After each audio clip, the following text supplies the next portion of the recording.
follow-up lang po kay Brother Hans, bigyan ko po kayo na lesson about knowledge and wisdom. Knowledge is knowing something. Wisdom is the application of knowledge. Knowledge, may blessing. Wisdom, pa-shake-shack. Follow-up lang. Gandang gabi po. Really, it's a blessing na marinig yung mga testimony ng bawat isa. And I know you will agree with me na when we receive Christ as our Lord and personal Savior, many beautiful things happen. We become more appreciative of our blessings, no matter how big, no matter how small. We experience a different kind of peace, joy, fulfillment. Something na dapat i-share talaga natin sa iba. Kaya ako may testimony din. Last month, nagbigayan po ng increment sa opisina. Hindi ako kasama. Hindi po kasama yung admin. Pero sabi ko, Lord, okay lang, I will wait. Then last week, ilan yung nag-testimony about increments. Katabi ko yung anak ko dyan, tahimik ako. Parang, ping! Gano'n. Nagtanong ako, biglabi ko, Lord, where is mine? Nalungkot ako, honestly. Nandun ako, pero where is mine? Pero ang bilis po ng rebuke sa akin ng Holy Spirit. Sabi niya, I did not increase your salary, but I increased you in so many ways. Naalala niya sa akin, He increased me first through my family. Yung anak ko nag-worship lead na dito, which not everybody can do. I have a God-fearing husband. God extended my family. I have the GCI family. And of course, He has given me again opportunity to stand here, to deliver His message. Although, you only see me beginning of the year, mid-year, end of year. Kasi po madalas talaga ako yung tumatanggi. Pero, hindi po talaga dapat ganun. We should do whatever God asks us to do. Pero of course, of all the good things that we've experienced, the gift of that we've received, I should say, the gift of salvation is the best gift. Okay, so we should never be quiet about it. We should share it to our friends, to our family, even to our enemies. Because that's what God wants us to do. Kasi if God wants everybody to be saved, then we should not stop sharing the Word of God. There are so many ways. Social media na lang, di ba? Ang dami. There is no excuse. Yung asawa ko, pag nagbabakasyon kami, meron siyang taxi ministry eh. Kahit saan kami pupunta, nasa-share niya yung taxi driver. Kaya gulat na lang kami, kukwentuhan sila, dinadaan sa kwento-kwento, hanggang makapalagayan loob. Bago kami bumaba, napatanggap na niya. Kasi that's what God wants us to do. Amen? Amen. Let me just try the clicker. Kung marunong pa akong gumamit, ayun. So tonight, our lesson is about knowing God deeper. But before I go to that, can you look at your neighbor? Kilala niyo ba yung katabi niyo? Of course. Pero there are two ways of knowing yung katabi niyo. Either as an acquaintance, or you know that person well kasi you have a personal relationship with that person. Amen? Kahit naman sa trabaho, di ba? We know them by name. We know a little bit of info that he is married, that he's got kids, he is from US, he is from India. But no more, no less. It means acquaintance lang. So tonight, we're going to discuss about knowing God deeper. And we all know that Christianity is not a religion. You have to have a personal relationship with God. Amen? And we know that it is not an optional part of Christian life. It is the Christian life. Being Christian, we have to know our God. Because how can we say that He is our God, He is our Savior, if we do not know anything about Him, or even if we know, if we don't have a personal or intimate relationship with Him. Okay? A notable example in the New Testament of someone who hungers or desires to know God deeper is Apostle Paul. Pwede pong pakipost Philippians 3 verses 1 to 11. Ayan. Can we all stand? And let's read the verse na sabay-sabay. Okay, 1, 2, 3. Whatever happens, my dear brothers and sisters, rejoice in the Lord. I never get tired of telling you these things, and I do it to safeguard your faith. Watch out for those dogs, those people who do evil, those mutilators who say you must be circumcised to be saved. For we who worship by the Spirit of God are the ones who are truly circumcised. We rely on what Christ Jesus has done for us. We put no confidence in human effort, though I could have confidence in my own effort if anyone could. Indeed, if others have reason for confidence in their own efforts, I have even more. I was circumcised when I was 8 days old. I am pure-blooded citizen of Israel and a member of the tribe of Benjamin, a real Hebrew if there ever was one. I was a member of the Pharisees who demand the strictest obedience to the Jewish law. I was so zealous that I harshly persecuted the church. And as for righteousness, I obeyed the law without fault. I once thought these things were valuable, but now I consider them worthless because of what Christ has done. Yes, everything else is worthless when compared with the infinite value of knowing Christ Jesus, my Lord. For his sake, I have discarded everything else, counting it all garbage, so that I could gain Christ and become one with him. I no longer count on my own righteousness through obeying the law. Rather, I become righteous through faith in Christ. For God's way of making us right with himself depends on faith. I want to know Christ and experience the mighty power that raised him from the dead. I want to suffer with him, sharing in his death, so that one way or another I will experience the resurrection of the dead. Let us all pray. Father God, I thank you that you have a word for your people tonight. Thank you, Lord, for the people who are here, whether they are here at the basement or they are online, oh God. Bless your servant, Lord. Bless me with your anointing and wisdom. And as I deliver your message, speak through me. May I have the boldness to speak your truth, that it would go with power and authority. Open our spiritual senses so that we may understand your message for us, O God. May your name be glorified. May you be blessed. In Jesus' precious name we pray. Amen. You may be seated po. At first glance, yung verses 5 and 6, pakibalik nga po yung verse 5 and 6. Sabi sa verses 5 and 6 actually, Apostle Paul was saying about his impressive achievements. Kumbaga, kung titignan mo para siya nagyayabang talaga. Pinapakita niya kung sino siya, his background, his family, whatever his impressive credentials are. But as you read on, you would realize that he is actually doing the exact thing, even calling all his credentials worthless. The Apostle Paul was not an ordinary believer, actually. He is a well-educated. Actually, I have read that if you compare his education, it is comparable to Harvard graduate at this time. So he is really educated. So he is well-spoken. So an Apostle Paul wrote several books in the Bible.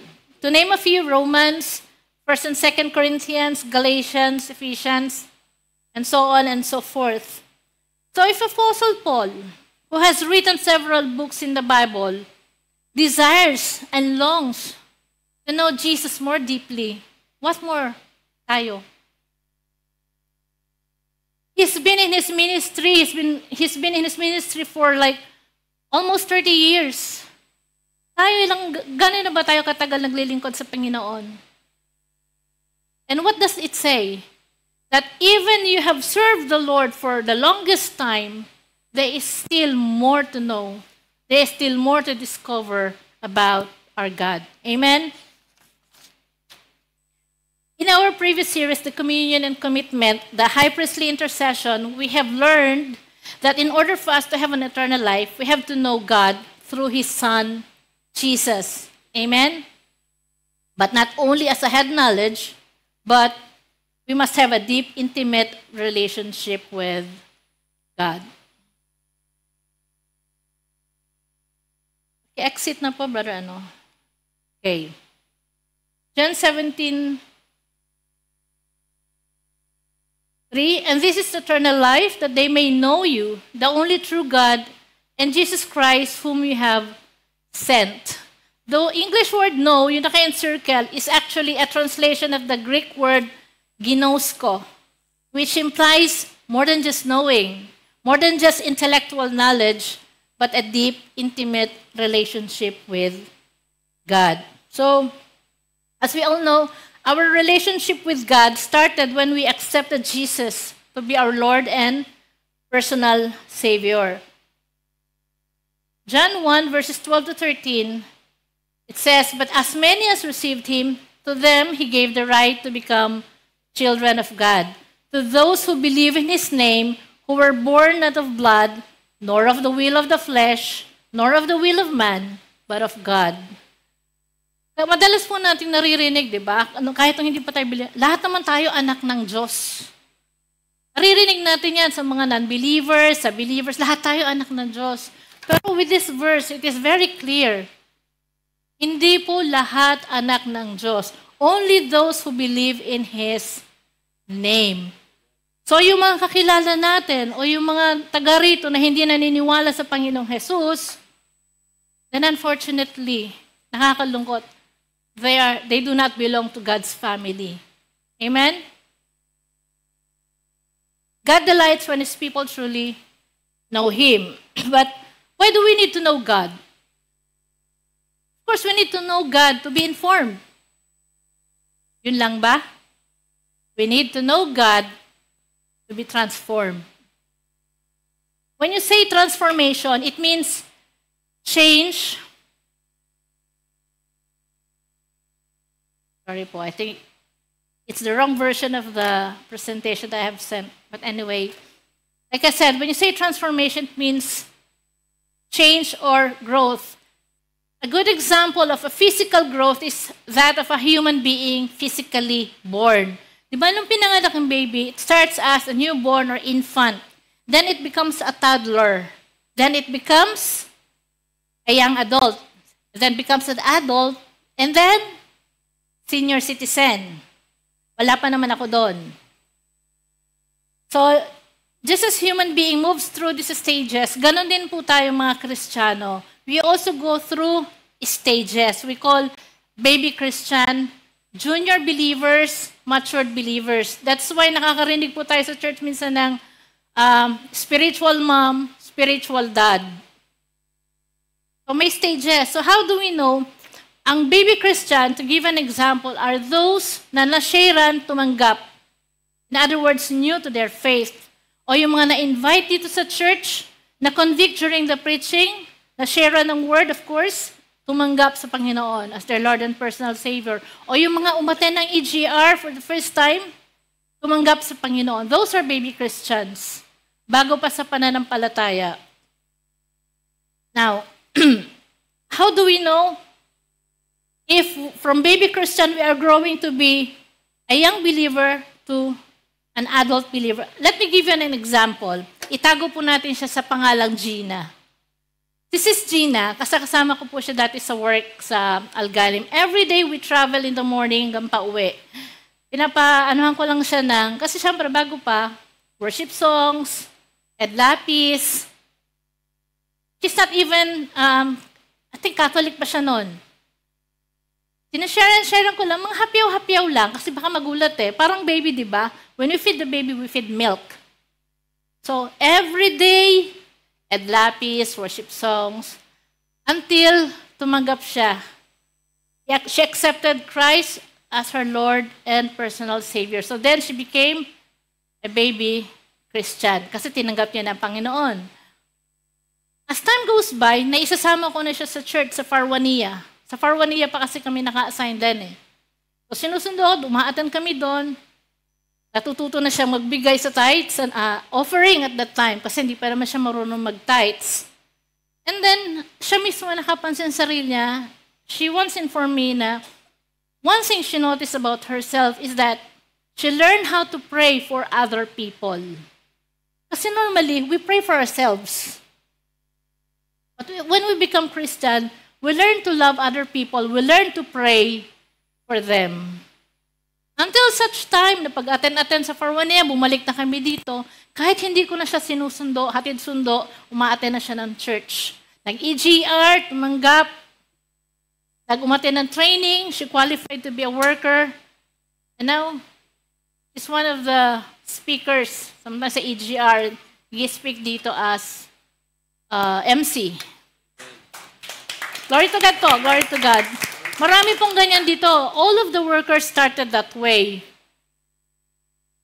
But let me just remind you, the length of time you stayed in the church or the length of time since you become Christian has nothing to do with your maturity as a believer.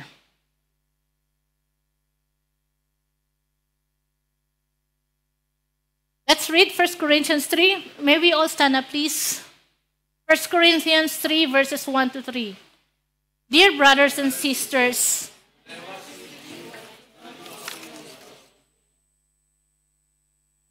as though you were in Christ, I had to feed you with milk, not with solid food, because you weren't ready for anything stronger, and you still aren't ready. For you are still controlled by your sinful nature. You are jealous of one another and quarrel with each other. Doesn't that prove you are controlled by your sinful nature? Aren't you living like people of the world? In this verse, Paul called the Corinthians infants in the Christian life. You may be all seated po.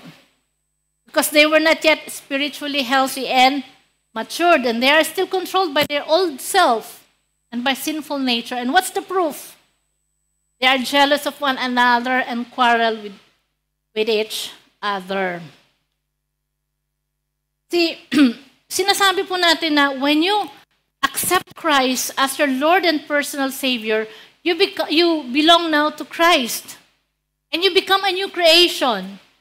The old has gone, the new has come. But if the new has come, why are we saying that they are still controlled by their old self, their old sinful nature? Kasi nga po, they are still baby Christian. They are still new with their knowledge. They still need to make out their relationship with God. Kumbaga, may proseso. Hindi po agad-agad. When someone accepted Christ as your Savior, automatically matured ka na. No, it doesn't work that way. It needs time. It needs effort.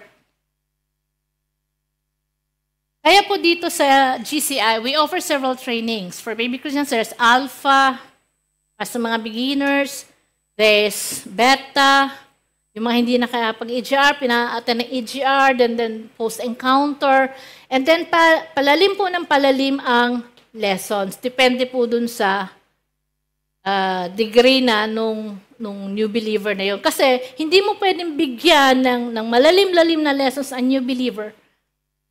She will not be able to understand. Baka masyak, baka umalis lang.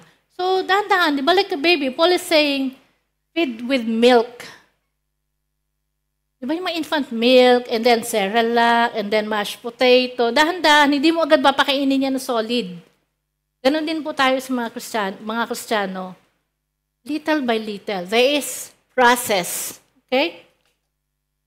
Now, let's go to the next level of being a Christian. 1 John 2, verses 12 to 13, I am writing to you who are God's children because your sins have been forgiven through Jesus. I am writing to you who are mature in the faith because you know Christ, who existed from the beginning. I am writing to you who are young in the faith because you have won your battle with the evil one. I have written to you who are God's children because you know the Father. I have written to you who are mature in the faith because you know Christ, who existed from the beginning. I have written to you who are young in the faith because you are strong. God's word lives in your heart and you have won your battle with the evil one. So kanina tinawag ni Apostle Paul, infant. Ngayon naman makita natin, young in the faith or young believer and mature in the faith. So you will see the reference in the Bible, yung stages ng ating faith. But just as I have mentioned kanina, kahit nga 48 years ka nang uma-attend sa church, it doesn't mean na you are matured. And at the same time, kahit bago ka pa lang, it also doesn't mean na limited ang knowledge mo. Kasi depende rin yan sa'yo eh. You could be more mature than the one who has been attending church for a long time. Okay? In Hebrews 5:11-14, this is another type of Christian. Hebrews 5:11-14, there is much more we would like to say about this, but it is difficult to explain, especially since you are spiritually dull and don't seem to listen. You have been believers so long now that you ought to be teaching others. Instead, you need someone to teach you again the basic things about God's Word. You are like babies who need milk and cannot eat solid food. For someone who lives on milk is still an infant and doesn't know how to do what is right. Solid food is for those who are mature, who through training have the skill to recognize the difference between right and wrong. Ano po yung sabi doon? You are spiritually dull and don't seem to listen. Matigas ang ulo. Ouch! Matagal ng believer, believer, accept, when you say believer, tumanggap na sa panayang, she accepted Jesus as her Lord and personal Savior, but still an infant. Madalas nating naririnig yung Zimbabwe, Simbaue, at saka yung Sambales, Simbales. Kasi, they only join, they only attend the worship service, they only hear the word of God when they attend the worship service. It's an absent pa. And after listening to the sermon, uuwi na, wala na. Possible na nagbabasa ng Bible, pamaya-maya, but then, how can you expect to know Christ? How can you expect to grow when the source of your knowledge is limited to 2 hours? Even, say 1 hour each week. Granting you are praying every day 15 minutes. That's how, 7 days times 15, mathematician, ilan yun? 1 hour and 45 minutes? Plus the 1 hour, so 2 hours, so 7 days a week, ilang oras lang na spend mo listening to the Word of God? Do you expect yourself to grow intimately in the knowledge of Christ? Of course not. Kahit naman po saan, di ba kahit sa school, kung madalas kang cutting class, madalas kang absent, hindi ka nag-aaral, hindi mo ginagawa assignment mo, matututo ka ba? No. Kopya. Many Christians have spent years in church but still find themselves struggling to know God on a deeply personal level. What about us? Nasang stage po ba tayo as Christians? Are we on the mature adult side? Are we on the young believer? Or are we on the baby stage? Like I said, even old believers can still be baby Christians. One thing that we should be reminded of is that getting to know God more deeply doesn't happen overnight. Kaya nga po sabihin kanina, walang automatic. Jeremiah 29:13 says, "If you look for me wholeheartedly, you will find me." Wholeheartedly. My effort from the heart, intentional. Just like any relationship, getting to know God takes time. Takes a lot of effort, yes, and perseverance. Di ba yung mga nanliligaw or yung mga bago sa relationship, your relationship will flourish, your relationship will develop into something better if you spend time with each other, getting to know each other, di ba? Kung hindi mo nakakausap ang girlfriend mo, kung hindi mo nakakasama, hindi mo tinatawagan, walang text, mag-grow ba yung relationship nyo? Of course not. Ganon din po ang relasyon natin sa Panginoon bilang Kristiyano. We have to spend time in order to develop that relationship with God. You need time to talk to Him. And you have to give God time to talk to you. It has to be intentional. Matthew 7:7 says, ask and it will be given to you. Seek and you will find. Knock and it will be opened to you. Ask, seek, knock. That's intentional. You have to ask, you have to seek, you have to knock. Hindi po sinabi dyan na automatically it will be given to you. Automatically you will find. Automatically the door will be open to you. No. You have to ask, you have to seek, you have to knock. Intentional. Huwag po natin kakalimutan yon. Nothing happens unless you have really the intention wholeheartedly of getting to know God. God offers everything we need in order to grow into deeper relationship with Him. And He has provided all the resources that we need. So, wala po tayo talaga excuse not to get to know God in a deeper level, not to have a relationship with Christ. First is the Holy Spirit. Of course, we need the help of the Holy Spirit. And praise God, the moment we accepted Christ to be our Lord and personal Savior, the Holy Spirit dwells in us. So we have a helper. It is the Holy Spirit who will empower us with wisdom. He reveals Christ to us in deeper ways, empowers us for holy living, imparts spiritual gifts for ministry and kingdom mission, guides and directs us to glorify Christ in everything we do, and so much more. In Galatians 5:16-23, it says, so I say, let the Holy Spirit guide your lives. Then you won't be doing what your sinful nature craves. The sinful nature wants to do evil, which is just the opposite of what the Spirit wants. And the Spirit gives us desires that are the opposite of what the sinful nature desires. These two forces are constantly fighting each other, so you are not free to carry out your good intentions. Verse 17 lang pala. So it is very clear, we really need the Holy Spirit. You may know all the verses in the Bible, but that is only head knowledge. It will not transform you.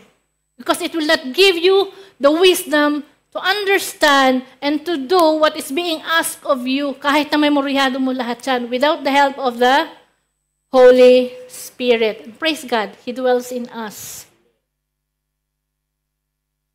Another resource that God offers is the Holy Bible. God speaks to us through the Scripture.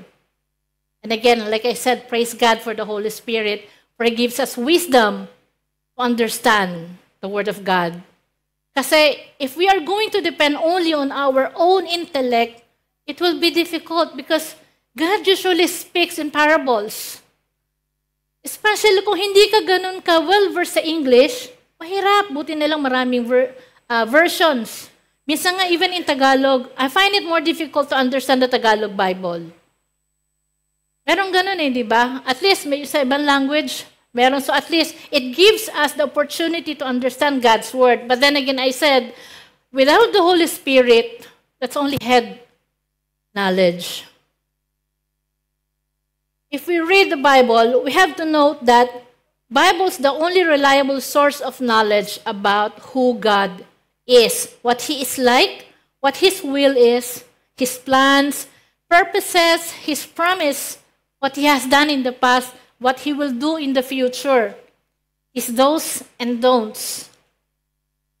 Wala pong kinalaman dun yung hula, yung tarot card, the moon and the stars, feng shui. Bible is the only source of knowledge about everything. Amen? But let me just warn you, if you're expecting to read only the good things in the Bible, then you are in for a surprise. You will be very disappointed because you will not read only good things in the Bible. Hebrews 4:12, for the word of God is alive and powerful. It is sharper than the sharpest two-edged sword, cutting between soul and spirit, between joint and marrow. It exposes our innermost thoughts and desires. Two-edged sword. So ano man dun yung hawakan mo, sasaktan ka, masusugatan ka. Especially if you are doing something that is against the will of God. Kaya nga minsan, di ba, pag nagpipreach dito sino man nagpipreach dito ating pastor, minsan tatamaan ka eh. Iisipin mo pa, may nagkwento ba sa pastor ng buhay ko? Na-chismis ba ako doon kay pastor? Bakit alam niya? Kasi po, sabi nga dito, the word of God is alive and powerful.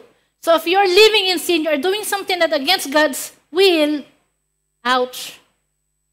Ouch po talaga yon. Lahat po tayo tatamaan dyan. Kasi the word of God is to whom it may concern. To whom it may concern na may ginagawa against God.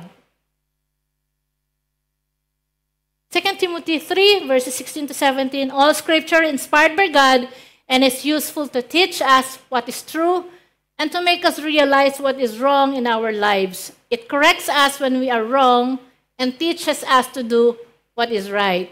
God uses it to prepare and equip His people to do every good work. Take note po dito, it corrects us when we are wrong and teaches us to do what is right. May command po, to do. Hindi po sinabi na it teaches us what is right. But there is a command. We have to do what is right. So hindi ka lang po magbabasa ng Bible. Hindi pwedeng basa ka lang ng basa. You have to do what's being asked of you in the scripture. Hindi po pwede yung, sige lang, basa lang, wala lang. Sabi nga but don't just listen to God's word. You must do what it says. Otherwise, you are only fooling yourself. Baka po may philosopher sabihin, listen naman yan you are reading. When you are reading the word of God, you are actually listening to the voice of God who is talking to you. That is a metaphor. Now, why does it say that otherwise you are only fooling yourself? Let us continue. For if you listen to the word and don't obey, it is like glancing at your face in a mirror. You see yourself, walk away, and forget what you look like. But if you look carefully in the perfect law that sets you free, and if you do what it says, and don't forget what you heard, then God will bless you for doing it. Example po natin to, let's say yung mga babae mahilig magkilay. Umarap ka sa mirror, nakita mo hindi pantay kilay mo, pero hindi mo pa rin tinama, umalis ka pa rin. Does it look good? Does it look nice? Kilay is life. Ba hindi? Nakita mo na may dumi ka sa mukha, nakita mo na sa salamin, hindi mo pa rin kinorek. Hindi mo pa rin pinunasan. That's what Christian. Malamang nabasa na natin yan sa Instagram kasi madalas lumalabas yan But take it seriously. If you're a Christian, if you are self-professed Christian, you're saying you have accepted Christ as your Savior, that you have a relationship with God, but you are not praying, then you are a fool. You're only fooling yourself. Ask yourself, are you really a Christian if you're not praying? Sometimes, even at home, when I ask the kids to pray for the food, minsan, di ba, pa nagtatawanan yung mga bata, ang lalakas ng boses, tawanan-tawanan pag makipag-usap sa phone, ang ingay. Pero pag nag-pray sa food, Amen. Look, Abby. Hello, Abby. Di ba? I don't know kung nahihiya. Well, normal, maya, but then again, hindi natin dapat ikahiyaan pag-pray. We have to be proud. Kung proud, gano'n tayo ka-proud makipag-usap sa iba, gano'n din tayo dapat ka-proud makipag-usap. Excited tayo dapat makipag-usap kay Lord. At all times, kahit anong ginagawa mo. bago ka lumabas. Actually, paggising mo pa lang. Kasi sabi nga nila, every gising is a blessing. So thank the Lord. Pray. Nakain ka ng breakfast mo, thank you Lord for the breakfast. Paglabas mo ng pinto, thank you Lord, cover me with your protection. You have all the opportunities to pray. Hindi lang po ang prayer, hindi lang po sa gabi pag matutulog na, hindi lang po pagkakain. In everything, in everywhere, in any time, you can pray. At hindi ka lang magpipray pag may hihingiin na, Panginoon, pengin ito. No, you can pray by just thanking Him. Thank you, Lord. Sing pa ako. Thank you, Lord, may bonus. Thank you, Lord, merong increment. Thank you, Lord, may pa-shake-shack mamaya. Thank you, Lord, may provision sa ticket. Thank you, Lord, may driver papunta dun sa hindi naggumastos. Di po ba? There are so many reasons for us to pray. Hindi po tayo maubusan ng reason para mag-pray. Kaya lang, di ba sabi nga, when you pray, learn to listen sa sagot ng Panginoon. Kasi it's either, alam natin lahat, a yes, a no, or wait. Kaya lang, there are times wherein akala natin hindi pa sumasagot ang Panginoon dun sa prayer natin. Matagal na pala sumagot. Hindi lang yun yung ine-expect natin na sagot. Kasi sometimes, like for instance, a single, Lord, give me a lifetime partner, ganito, ganito, dapat ganito, ganito, ganyan, ganyan. And tagal na wala pa rin. Lord, wala pa ba? Nahiinip na ako. Baka naman kasi yung sagot ni Lord, single blessedness. Huwag ka na daw mag-asawa. Sinagot ka na kaya lang, hindi yun yung answer na gusto mo. Kaya sometimes we are blinded and we claim that God is not answering our prayers because God is not giving us the answer that we want. Amen po? Now, let's go to the other resource. There's another one actually.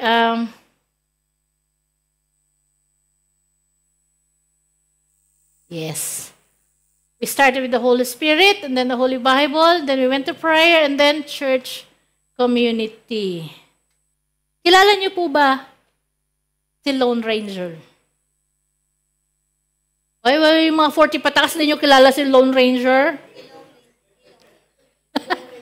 Ka-Brother Hans, huwag kang ano dyan.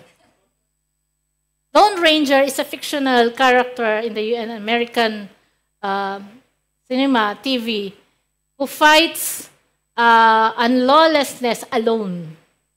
Kaya Lone Ranger. Meron din mong tinatawag na Lone Ranger Christian. Now, what is a Lone Ranger Christian? It is a Christian, a person who professes faith in Christ but is not a member of any church community. No Christian can be a spiritual Lone Ranger. Di ba sabi din natin sa no man is an island. Gayun din po bilang Kristiyano. You cannot be alone. Hindi ka pwede mag-isa, nagbabasa lang ng Bible, nag-iisa ka lang nagpe-praise and worship. I'm not saying that it is wrong na mag-isa ka nagpe-pray, mag-isa kang nagpe-praise and worship because we do that at times. Dahil hindi naman lahat ng oras nandito tayo sa church eh. We do that in the proximity of our room, of our house. But then again, you have to connect to a church community. Church is not a building. Natutunan natin yan. Church is us. So you have to connect to a church community kasi nagpapalakasan po tayo.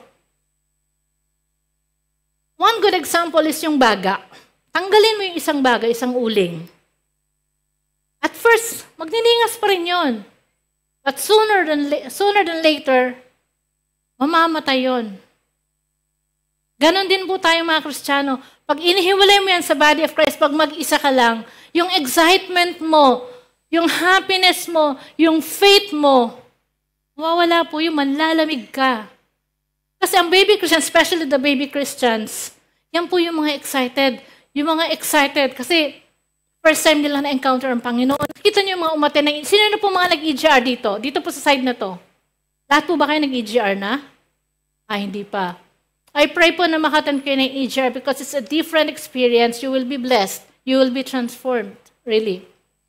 Lahat po kami produkto ng EGR.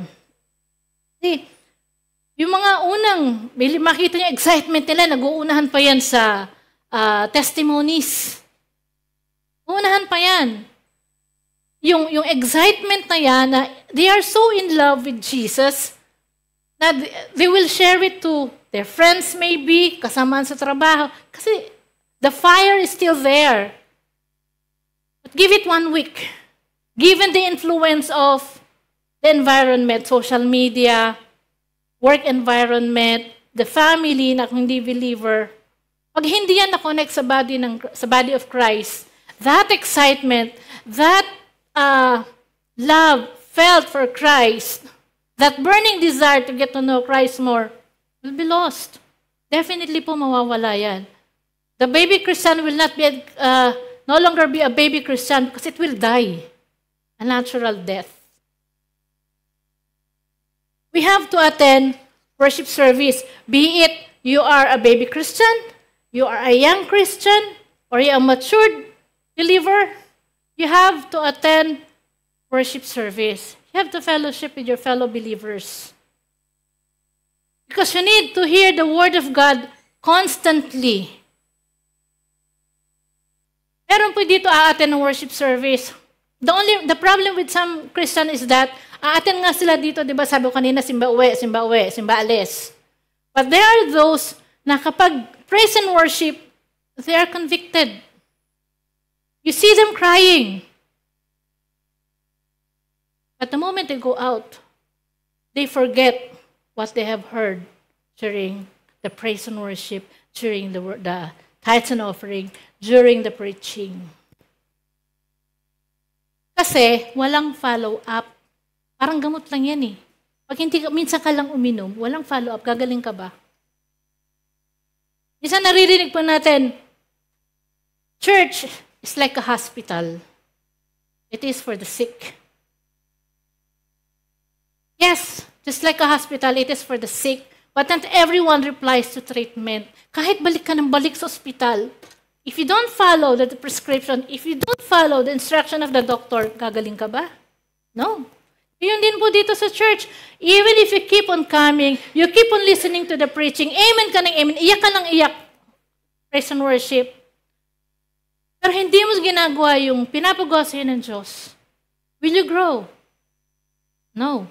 You will remain like that, a baby Christian. And eventually, will die kapag nahiwalay sa body of Christ. Now, what's the status of your relationship with Christ right now? Are you happy with your relationship with Christ? Or are you still working on it? Do you think you are already matured or you're become complacent? Complacent yung chill ka na lang. Lalang. Ikala mo okay ka na. Wala pong okay na sa pagiging Kristiyano. Hindi po tayo dapat makontento. Parang si Apostle Paul nga, hindi ba? Naglilingkod siya sa Panginoon. Like I said, he wrote several books in the Bible, and yet he's yearning, he's eager to know God deeper. Dapat ganun din po tayo. Let's pray for that desire to be instilled in our hearts to get to know Jesus minute by minute. Di po day by day, dapat minuminuto. Holy Spirit, narinig natin kanina, the Holy Spirit should reign in our head, in our heart, all the time.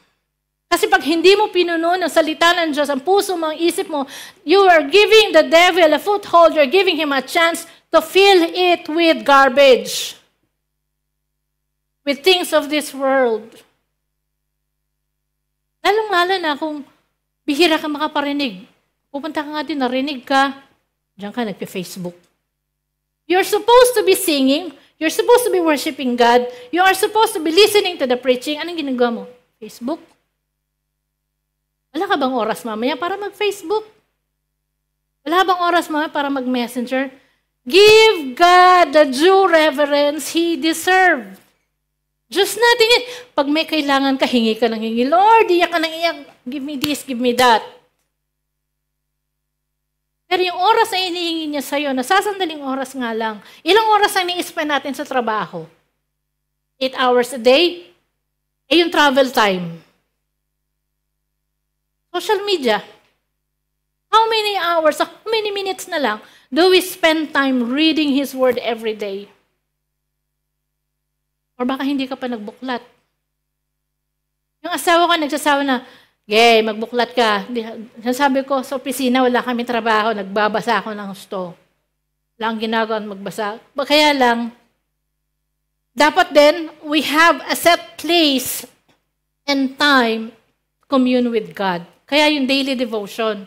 Hindi yung casual, yes, nagbabasa sa office, nagbabasa sa ganito, but it's casual reading. Iba pa rin po yung daily devotion tayo na you're setting aside a specific time every day to commune with God. Kung regular ang communication natin with the Lord, then your relationship with Him, your knowledge of Him, and the wisdom will grow. From baby to young to matured. Huwag ka nang mag-antay pa na sabihan ka, kagaya ni Paul na tigas ng ulo mo, hindi ka nakikinig, baby ka pa rin until tagal-tagal mo na sa church. Tumanda ka na, anong sabi nila? Tumanda ka na lang pero wala kang nagkatandaan. Tumanda ka ng Kristiyano pero hindi halata. Kasi nanatili kang baby. Ano yung you cannot share to others what you do not have. Paano ka mag-share ng Word of God kung very limited ang knowledge mo? Kanina, I asked some guys outside, if I ask you, who is Jesus in your life? Sagot ba, Savior, Lord, ibang tinanong, provider. Madaling sabihin eh. We know that He is our Savior because we all know, baka napanood mo yung Passion of the Christ, that He died on the cross for us, kaya siya naging Savior natin. But are you saying He is your Savior because you really understood what He did for you on the cross? Or it's just a head knowledge? Dahil naririnig mo lang lagi. Lalo na kapag yung may palaspas. Mahal na araw. It's easy to say, God is my provider. But it is different kung na-experience mo siya providing for your needs. Tama sis? Diba? He provided for that by not letting you pay. When you say provision, it does not necessarily mean na iaabutan ka ng pera. I'll give you one example. There was a time na merong kapatiran na may kakilala na kailangang operahan. Okay? They need certain amount like 50,000 if I recall it right, 50,000. They don't have that money. And they keep on praying. Pero wala talaga yung 50,000. But what he did not realize is that hindi na kailangang operahan nung asawa niya. Hindi na kailangan ng 50,000. That's provision. He keeps on complaining, telling me, buti na nga lang, hindi na operahan asawa ko kasi wala kami na dilihensya ng 50K. He did not realize na hindi na kailangan yung 50K kasi hindi na ooperahan yung asawa, which is much better. Kasi kung na-operahan yung asawa, may recovery period pa, may additional expenses pa, right? God provides for our needs in so many ways. Sometimes it's not so obvious. But we have to be sensitive sa paggalaw ng Panginoon sa buhay natin. It's easy to say that He is your Savior. When God sent His Son to die for us on the cross, He's serious. Instead of us dying because of our sins, He died for us. So are you serious enough na talikuran yung kasalanan mo for His glory dahil yun ang pinapagawa niya sa'yo? Are you serious enough? That sabi sa Bible, huwag kang makipamatok sa di mo kapananampalataya. Do not yoke with non-believers. So kung ikaw, Kristiyano ka, ang boyfriend mo Muslim, hindi pwede yun. Because there is no way light and dark will mix. Hindi madaling gawin yan because it's a relationship. There's emotion involved. But that's what the Bible says. Do not joke with unbelievers. Masakit, di ba? Sabi natin kanina, double-edged sword. Masakit talaga yung masasaktan ka. But there is always a consequence for not obeying the word of God. And there is a blessing when you obey it anyway. Obey. Wala ka namang laban sa Panginoon eh. He will always make a way to take you back. There are times na huwag ka na mag-antay na masaktan ka pa.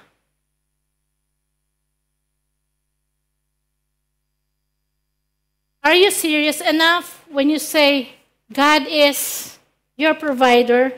I will tell you one story, no? I keep on saying the same story. Once upon a time, it's about me and Pastor Roy. Noong mga baby Christians pa kami. Noong nagpe-pray kami, from the heart yung taga-umiiyak kami, Lord, you are our Jehovah Jireh, you are our provider. Jehovah's Lord, taga-pray kami, umiiyak pa kami, from the heart yung prayer. Katapos ng prayer, Jesus' name, amen. Kukunin ni Pastor yung phone.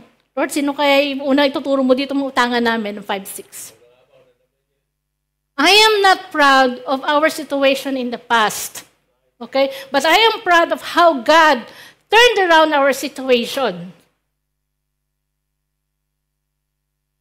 And paulit-ulit ko sinishare how God changed our situation so that if somebody here is in that same situation, he will be inspired and he will be praying to the Lord to do the same for him. Baon po kami sa utang nung araw. Personal po kasi ito kaya ako naiiyak eh. There was even a time Pastor Roy doesn't want to wake up anymore. Totoo po ito. Ayaw niya nang gumising. Yung iba excited sa sweldo. Kasi shopping time, sale time. Kami hindi po kami excited sa sweldo. Si Brother Mike po, witness namin dyan. Kasama namin yan. Siya yung kasama namin sa Salmia. When we say utang, thousands, patubuan. Yung sweldo po namin, it's not even enough to pay for the interest, which is 10%. Gawa kami ng paraan, nag-transport ng ganito, pero wala eh. Until we learn to surrender everything. Lord, hindi na namin kaya. We did everything we could. Bahala ka na. The moment we surrendered everything, that's the time na nakakilos ang Panginoon sa situation namin. Hindi ko na alam kung ano nangyari, pero unti-unti nawala yung utang namin, pati yung mga pinagkautangan namin ng 5-6, nawala na rin. I'm proud to share that. Kasi God is good. Sabi nga natin, it's easy to say that He is your Jehovah Jireh when you have personally experienced it. Paminsan, I just want to make one thing clear. God does not create the problems that we have, but He allows them so that we will realize that He is the solution to our problems. He allows sickness so that He knows He is your healer. Si Brother Reggie na operahan lang, heart attack.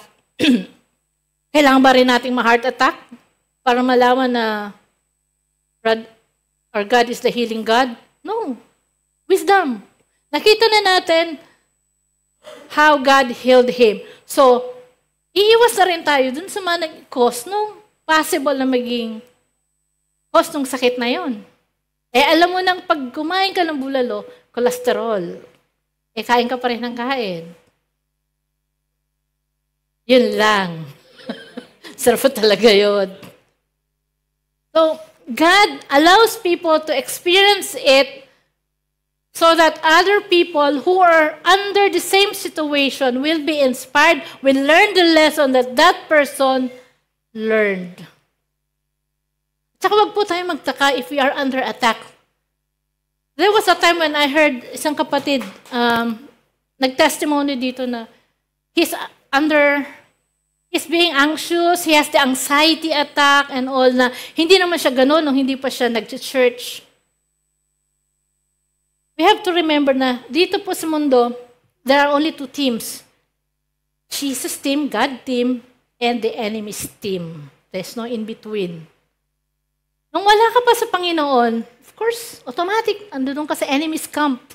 But the moment you have accepted Christ as in your life, and you start to show the desire to get to know Him better, for you to grow as a Christian, for you to grow your relationship with God, of course, dito ka na. The double time yung kaaway. That's the time na titirahin ka niya. When you were not yet in Christ, nandun ka sa syempre hindi ka niya gagalawin. Kampi ka niya eh. Sasaktan mo ba yung kakampi mo? Of course not. But the moment you went to the neighbor's camp, yan na, magsisimula na. So don't be surprised, mga kapatid. Do not be surprised. Just hang on to our Lord. He is the rock in which we stand. Do not succumb sa mga anxiety. Always claim yung promises ng Panginoon sa atin. We have a God.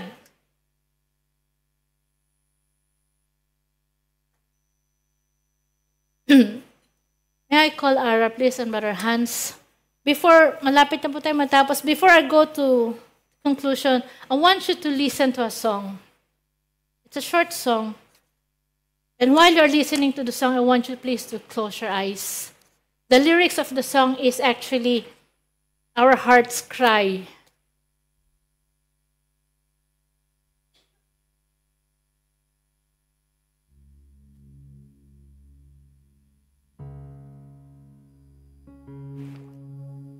Do we have the lyrics of the song, Brother? Please. Sorry, you can open your eyes so you can read the lyrics.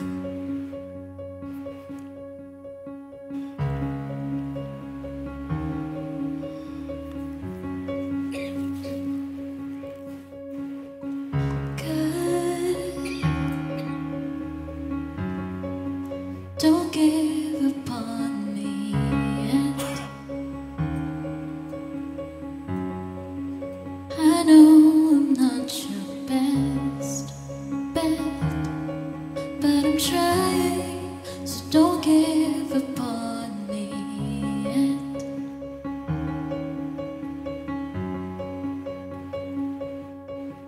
And God, don't leave me here alone. I know I need to grow still, and I'm trying, so don't leave me here alone.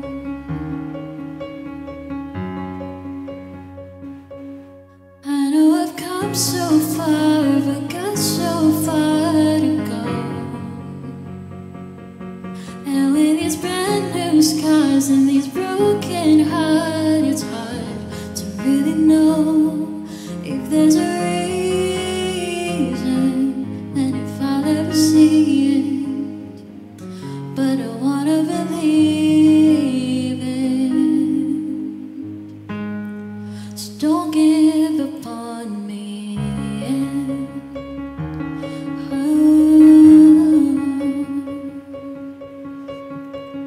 God,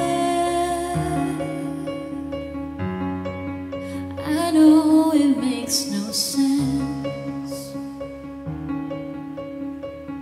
You love me time and time again, but I still need reminding. Yeah, I know it makes no sense.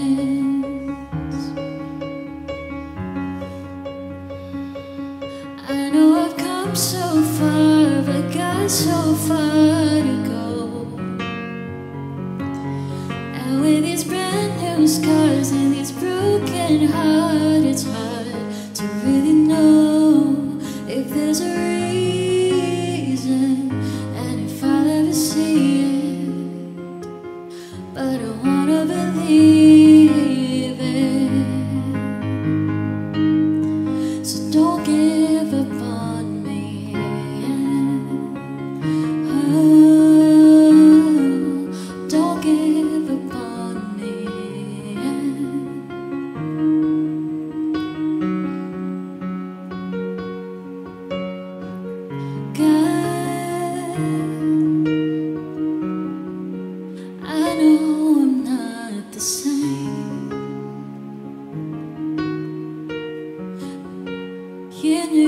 that I would change anything that you're trying to tell me it's okay. Oh, I know I've come so far, but got so far to go. And with these brand new scars and these broken hearts, it's hard to really know if there's a reason and if I'll ever see it. But I don't wanna believe it. So don't give up on me. Oh, don't give up on me.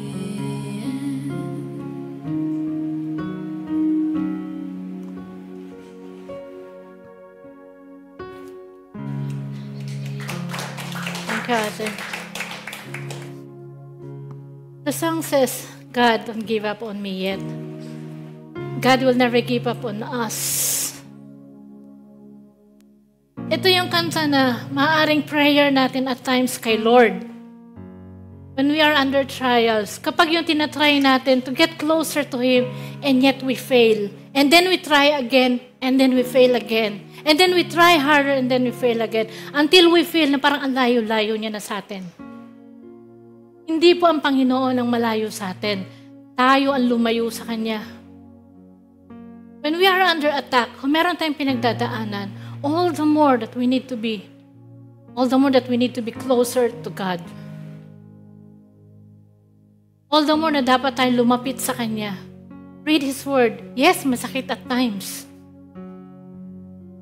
But there's no other option but to obey His Word.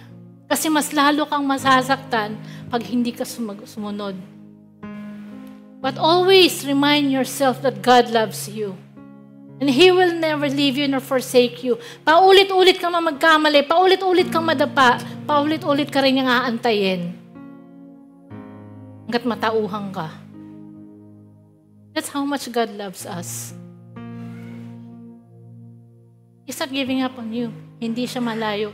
Just continue on reminding yourself down. Kasi dyan po nagsisimula yung anxiety, the anxiousness, depression. When you think, when you feel that there's nowhere else to go, there is. There is God. Sabi nga nila, when there is no shoulder to cry on, you have the knee to kneel down. Pray. Hindi mo kailangan magsumbong sa Facebook. Hindi mo kailangan magsumbong sa ibang tao. Sumbong ka kay Lord. He knows what's in your heart. He knows what's in your head. He knows your situation very well. And He knows what's best for you. Because whatever His plans are, it's always for the best. He may not give you what you want. He may not give you what you need right now. But have faith. Kapit lang, kapatid. Do your thing and God will do His thing. Lumapit ka sa Panginoon, be obedient, surrender everything to Him. There is no halfway through. Hindi po pwedeng you are saying, God, I am for you. Lord, I love you. Pero yung kalahating nasa mundo pa rin. No. Wala pong 50-50. You have to give up your idols. Whatever that is taking your time away from God, leave it. Relationship, trabaho, ano pa? Social media, leave it. Hindi madali. But if you really decided in your heart to have a deep relationship with God, if you really value your salvation, the gift of salvation that you have received when He died on the cross, leave those idolatries, those idols. Whatever it is that's keeping you away from God, leave them. And you will see in time, you'll have the best job there is. You'll have the best relationship there is. You'll have the best family there is. Ask yourself, Are you continuously growing to know God personally or have you become complacent? You stop trying kasi kala mo matured ka na. Kahit matagal ka na naglilingkod sa Panginoon, continue your walk in Christ. Continue discovering what there is to discover about Him. There is more. Apostle Paul nga eh. Tayo pa kaya? Or maybe you stop trying because you think you're not getting anywhere. Spending time with God in prayer, reading and listening to His Word a priority to you? Lagi kang busy. Sabi mo, wala kang time. Wala kang time kay Lord kasi hindi siya yung priority mo. It's just a matter of prioritizing. Kung sino yung importante sa'yo, siya yung priority mo. So kung wala kang time kay God, then He is not your priority. Do you worship God at all times? Go back to the time when you first fall in love with God. Go back to the time when you first encountered Him. Sabihin nga po natin, I love you, Lord. Hina, I love you, Lord. I want to stay in love with you, Lord. Say it again, I love you, Lord. I want more of you, God. Keep saying, I love you, Lord, until galing na sa puso, hindi sa nguso. Keep saying, I love you, Lord. Because He wants to hear it from you. He wants to hear it from you saying, I love you to Him from the heart.